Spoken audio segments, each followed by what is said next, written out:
CPIM राज्य संपादक मंडली सभ्य आज जो साम्बादिक सम्मेलन अनुष्ठित होता तार मुख्य उद्देश्य था कि आगामी लोकसभा निर्वाचन में विधानसभा निर्वाचन में इंडिया मेंटर प्रार्थी मान विजयी करने समस्त प्रकार प्रचेषा करने आम जनसाधारण को अनुरोध करें। जो कथा लोकंर जो समस्या रही दर वृद्धि ठारू आरंभ करी बेकारी ठारू आरंभ करी स्वास्थ्य व्यवस्था ठारू आरंभ करी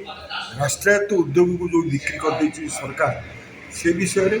एवं श्रमिक मानकर अधिकार एवं कृषक मानकर अधिकार को सुरक्षित रखापी आम जो अभियान चलैछु ये देशर गणतंत्र एवं संविधान सुरक्षापी आम लोकों पाखे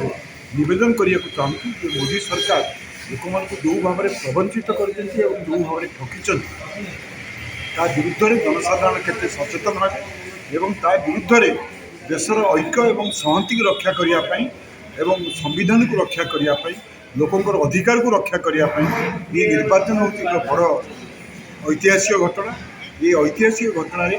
किपर लोक मैंने निजर दायित्व एवं कर्तव्य पालन करेंगे से आम बूथ टू बूथ जाई लोकों पाखे पहुँची लोक सचेतन करें एवं इंडिया मेंटर प्रार्थी मान विजयी करें देशर स्वार्थपाई एवं लोकंर स्वार्थपाई लोक आगू आसिया दरकार एवं निज भोट दे गणतंत्र सुरक्षापी से भूमिका पालन करवा नितांत जरूरी यही कथा लोकों पाखे आम रखा चाहूँ।